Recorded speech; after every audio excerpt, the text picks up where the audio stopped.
Hi, ഏവർക്കും spoken English ക്ലാസ്സിലേക്ക് സ്വാഗതം. ഈ ക്ലാസ്സുകളിൽ നാം കണ്ടുകൊണ്ടിരിക്കുന്നത് ഇംഗ്ലീഷ് ഭാഷയിലെ വളരെ പ്രധാനപ്പെട്ട ഏതാനും വാക്കുകളുടെ ഉപയോഗങ്ങളാണ്. From, with, about, of, at, in, on, under, ഈ രീതിയിലുള്ള വാക്കുകൾ. ഇവയെ അറിയാതെ നമുക്ക് ഇംഗ്ലീഷ് സംസാരിക്കാൻ കഴിയുകയില്ല. ഇന്ന് കാണുന്നത് എബൌട്ട് എന്ന വാക്കിന്റെ അർത്ഥവും ഉപയോഗങ്ങളുമാണ്. പ്രധാനപ്പെട്ട രണ്ട് ഉപയോഗങ്ങളാണ് നമ്മൾ ഇന്ന് കാണുന്നത് എബൌട്ട് എന്ന വാക്കിന്റെ. ABOUT, about. ആദ്യത്തെ ഉപയോഗം കുറിച്ച് എന്ന അർത്ഥത്തില് എബൌട്ട് ഉപയോഗിക്കാറുണ്ട്. എബൌട്ട് കൂടുതൽ ഉപയോഗിക്കുന്നത് ഈ അർത്ഥത്തിലാണ്.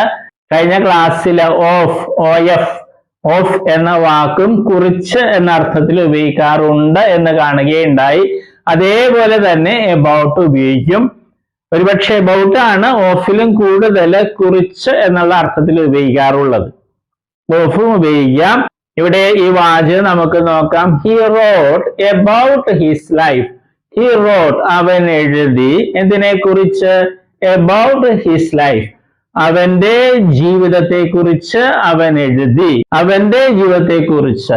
ഇത് ഇംഗ്ലീഷിൽ പറയുന്നത് എബൌട്ട് ഹിസ് ലൈഫ്. ഈ കുറിച്ച് എന്നുള്ള വാക്കാണ് ഇംഗ്ലീഷില് എബൌട്ട് എന്നത് വഴി കിട്ടുന്നത്.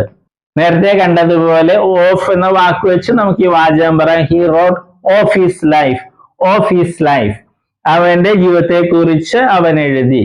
ആ രീതിയിലും നമുക്ക് പറയാം. പക്ഷെ കൂടുതലും എബൌട്ട് എന്ന വാക്കാണ് ഉപയോഗിക്കുക, ഓഫ് ഉപയോഗിക്കുക.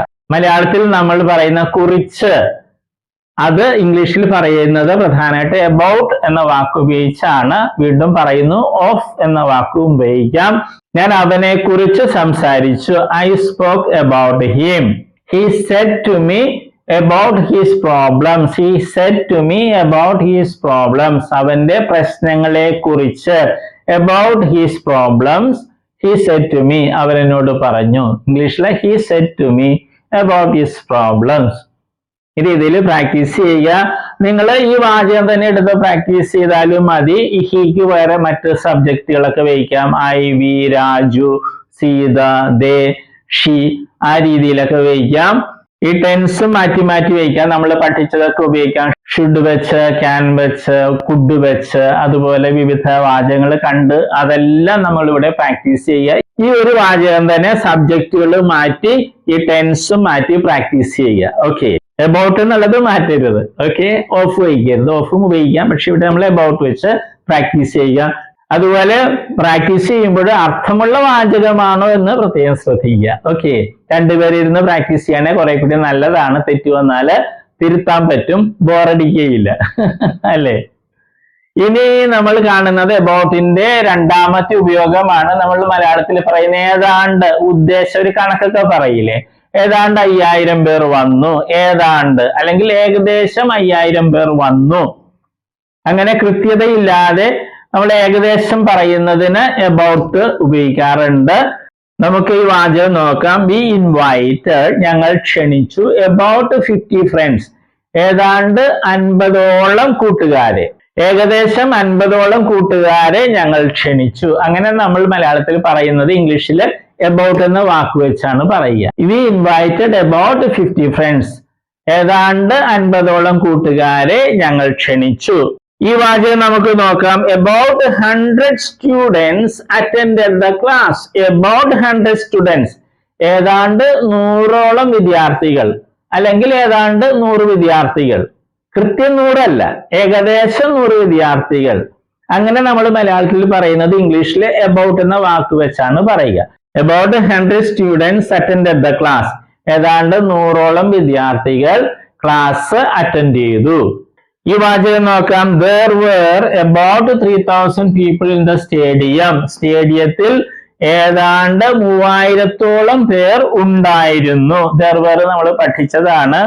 There were about 3000 people in the stadium. സ്റ്റേഡിയത്തിൽ, in the stadium, സ്റ്റേഡിയത്തിൽ ഏതാണ്ട് അല്ലെങ്കിൽ ഏകദേശം 3000 ആളുകൾ ഉണ്ടായിരുന്നു.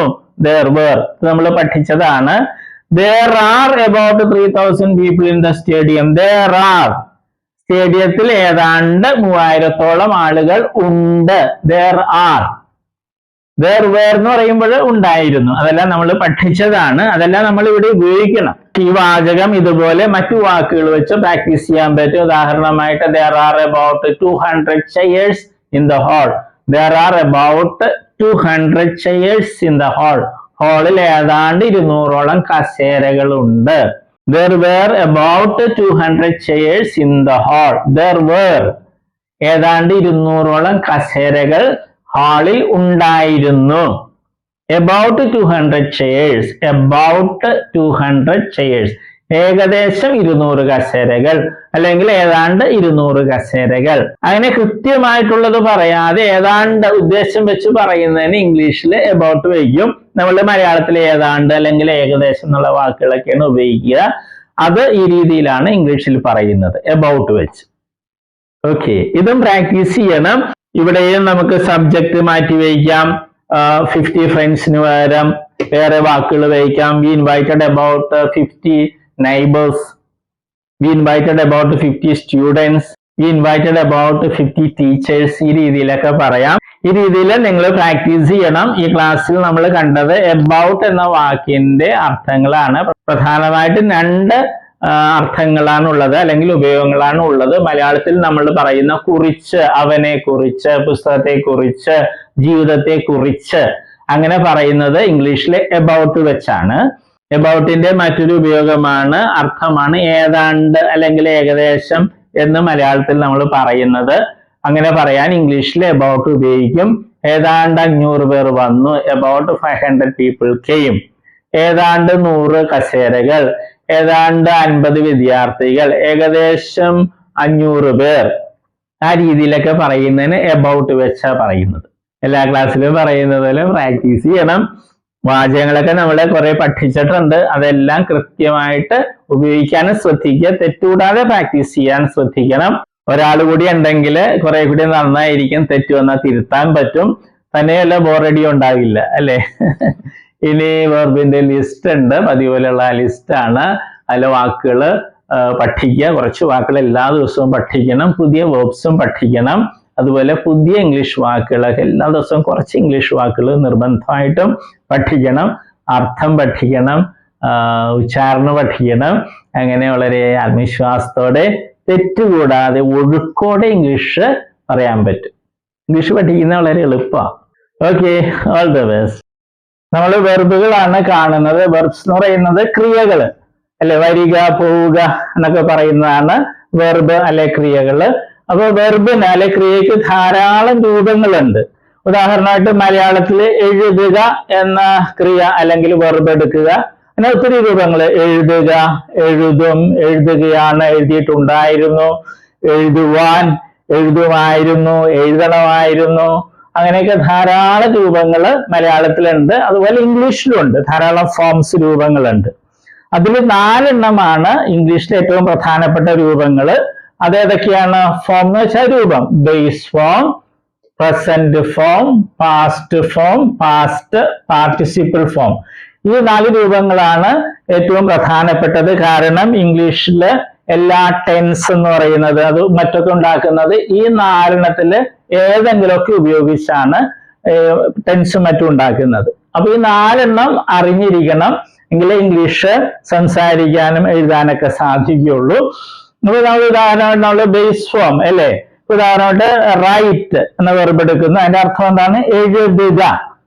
പ്രസന്റ് ഫോമില് റൈറ്റ് ഉണ്ട്, റൈറ്റ്സും ഉണ്ട്. ഇത് പ്ലൂറലാണ്, ഇത് സിംഗുലർ ആണ്. ഇതിന്റെ അർത്ഥം എന്താണ്? എഴുതാറുണ്ട് അല്ലെങ്കിൽ എഴുതുന്നു. ഇത് രണ്ടുപേരും അർത്ഥം മലയാളത്തില്. പല കുട്ടികളും പ്രസന്റ് ഫോമില് ചോദിക്കുമ്പോൾ അവര് എഴുതുക എന്ന് പറയും. അത് തെറ്റാണ്. ഈ പ്രസന്റ് ഫോമില് റൈറ്റിന്റെ അർത്ഥം എഴുതാറുണ്ട് എന്നുള്ളതാണ്. എഴുതുക എന്നുള്ളത് ബേസ് ഫോമാ. ഇത് ഒത്തിരി പേര് തെറ്റായിട്ട് സ്കൂളിൽ പഠിച്ചിട്ടുണ്ട്. പാസ്റ്റ് ഫോമില് അതിന്റെ അർത്ഥം എന്താണ്? വാക്ക് എന്താണ്? റോട്ട്. അതിന്റെ അർത്ഥം എഴുതി എന്നുള്ളതാണ്. പിന്നെ പാസ്റ്റ് പാർട്ടിസിപ്പിൾ ഫോം ഉണ്ട്, അതിന്റെ റൈറ്റിൻ്റെത് റിട്ടൺ എന്നുള്ളതാണ് ആ ഫോം. അതിന് പല അർത്ഥങ്ങളുണ്ട്, മാറി മാറി വരും. പിന്നെ ഒരു കാര്യം നമ്മൾ അറിഞ്ഞിരിക്കുക, ഈ ബേസ് ഫോമും പ്രസന്റ് ഫോം പ്ലൂറലും ബേസ് ഫോമും പ്രസന്റ് ഫോം പ്ലൂരലും ഇംഗ്ലീഷ് ഭാഷയിലെ വെർബുകൾക്ക് ഒരെണ്ണത്തിനൊഴികെ ബി എന്ന വെർബിനൊഴികെ ബാക്കി എല്ലാ വെർബുകൾക്കും ഒരേപോലെയാണ്. സ്പെല്ലിങ്ങും ഉച്ചാരണമൊക്കെ ഒരേപോലെ തന്നെയാണ്. ഏത് ബേസ് ഫോമും പ്രസന്റ് ഫോം പ്ലൂരലും. അർത്ഥം വ്യത്യാസമുണ്ട്. ബേസ് ഫോമിൽ എഴുതുക എന്നുള്ളതാണ് റൈറ്റ് എന്ന് പറയുമ്പോൾ, പ്രസന്റ് ഫോമിൽ റൈറ്റ് എന്ന് പറയുമ്പോൾ എഴുതാറുണ്ട് എന്നുള്ളതാണ്. ഇംഗ്ലീഷ് ഭാഷയിൽ 1,70,70,000 വെർബുകൾ ക്രിയകളുണ്ട്. അപ്പൊ അതില് ഈ വെർബ് ഒഴിച്ച് ബി എന്നൊരു വെർബ് ഉണ്ട് ഇംഗ്ലീഷില്, അത് ഒഴിച്ച് ബാക്കി എല്ലാ വെർബുകളുടെയും ബേസ് ഫോമും പ്രസന്റ് ഫോം പ്ലൂരലും ഒരേപോലെ, ഒരേ സ്പെല്ലിംഗ്, ഒരേ ഉച്ചാരണം. ഓക്കെ, അതുകൊണ്ട് നമ്മൾ ഇത് പ്രത്യേകിച്ച് പഠിക്കില്ല. നമ്മൾ ഇത് മൂന്നുമാണ് പഠിക്കുന്നത്. അത് നമ്മൾ സ്കൂളിൽ പഠിച്ചിട്ടുണ്ട് അല്ലെ. Come, came, come, go, went, gone, അത് തന്നെ സാധനം. പിന്നെ നേരത്തെ ഒരു കാര്യവും കൂടി ഇംഗ്ലീഷിൽ നേരത്തെ പറഞ്ഞു 1,70,70,000 വെർബ്സ് ഉണ്ട്. അതിൽ ഭൂരിഭാഗം വെർബുകളുടെയും ഈ പാസ്റ്റ് ഫോമും പാസ്റ്റ് പാർട്ടിസിപ്പിൾ ഫോമും ഉണ്ടാക്കുന്നത് ഈ പ്രസന്റ് ഫോമിന്റെ കൂടെ ഡി അല്ലെങ്കിൽ ഇ ഡി എന്ന് കൂട്ടിച്ചേർത്താണ്. ഒരിക്കൽ കൂടി പറയട്ടെ, ഇംഗ്ലീഷ് ഭാഷയിലെ ഒട്ടുമിക്ക വെർബുകളുടെയും പാസ്റ്റ് ഫോമും പാസ്റ്റ് പാർട്ടിസിപ്പിൾ ഫോമും ഉണ്ടാക്കുന്നത് ഡി അല്ലെങ്കിൽ ഇ ഡി എന്ന് പ്രസന്റ് ഫോമിന്റെ ഈ പ്ലൂറലിനോടുകൂടെ കൂട്ടിച്ചേർത്താണ്. അല്ലാതെ കുറെ വെർബ്സ് ഉണ്ട്. അപ്പൊ പക്ഷെ അതാണ് നമുക്ക് ഇവിടെ ഒത്തിരി ഉപയോഗിക്കുന്നത്. അതിലൊരു ഒരെണ്ണമാണ് ഇത്, റൈറ്റ്, റോട്ട്, റിട്ടൺ. ഇത് മൂന്ന് രീതിയാണ്. റൈറ്റ് ഇത് വേറെ രീതി, റോട്ട് ഇത് റിട്ടൺ. ഓക്കെ, അപ്പൊ നമ്മൾ ഇത് മൂന്നും പഠിക്കുള്ളൂ. നേരത്തെ പറഞ്ഞതുപോലെ ഇത് പ്രത്യേകിച്ച് പഠിക്കേണ്ട കാര്യമില്ല, ബേസ് അർത്ഥം അറിഞ്ഞിരുന്നാൽ മതി. ഓക്കെ, ഇപ്പൊ കമ്മിന്റെ അർത്ഥം എന്ന് പറഞ്ഞാൽ വരിക. ബേസ് ഫോമിൽ കം എന്ന് പറഞ്ഞാൽ വരിക എന്നായിരിക്കും. പ്രസന്റ് ഫോമിൽ വരാറുണ്ട് എന്നായിരിക്കും അർത്ഥം.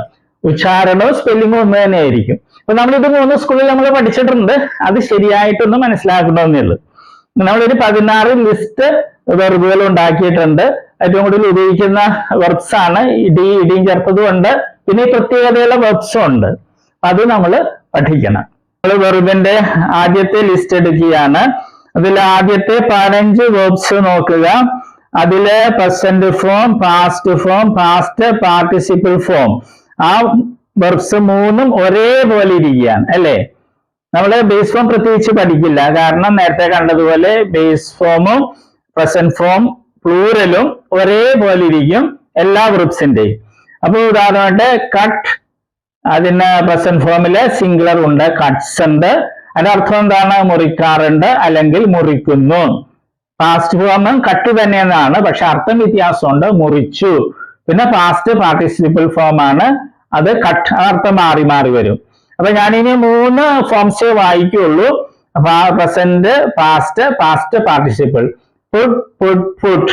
ഞാൻ പ്രസന്റ് ഫോം സിംഗുലർ വായിക്കുന്നില്ല. ഓക്കെ, അത് നമ്മൾ മനസ്സിലാക്കിയിരുന്ന ആദ്യം. പുട്സ് എന്ന് പറയുന്നത് സിംഗുലർ ആണ്, അർത്ഥം ഒന്ന് തന്നെ, ഇടാറുണ്ട് അല്ലെങ്കിൽ ഇടുന്നു. എല്ലാത്തിലും അതുപോലെ തന്നെ വായിക്കണേ. Shut, shut, shut. Let, let, let. Quit, quit, quit. Bet, bet, bet. Hit, hit, hit. Split, split, split. Set, set, set. Heard, heard, heard. Spread, spread, spread. host, host, host. Telecast, telecast, telecast. Broadcast, broadcast, broadcast. Burst, burst, burst. ഇതിന്റെ പ്രത്യേകതകൾ എന്താണ്? ഈ 15 വെബ്സിന്റെയും present form, past form, past participle form ഒരേപോലെ ഇരിക്കുന്നു, ഒരേ spelling, ഒരേ ഉച്ചാരണം. പക്ഷെ അർത്ഥം വ്യത്യാസം ഉണ്ടെന്ന് മറക്കരുത്. ഇനി അടുത്തുള്ള വെബ്സ് ഒക്കെ ഡിയോ ഇഡിയോ കൂട്ടിച്ചേർത്താണ് പാസ്റ്റ് ഫോമും പാസ്റ്റ് പാർട്ടിസിപ്പിൾ ഫോമും ഉണ്ടാക്കുന്നത്. call, called, called. Play, played, played. Walk, walked, walked. Pray, prayed, prayed. Clean, cleaned, cleaned. Jump, jumped, jumped. Close, closed, closed. Open, opened, opened. Study, studied, studied. Lie, lied, lied. Help, helped, helped. Respect, respected, respected. Accept, accepted, accepted. Ask, asked, asked.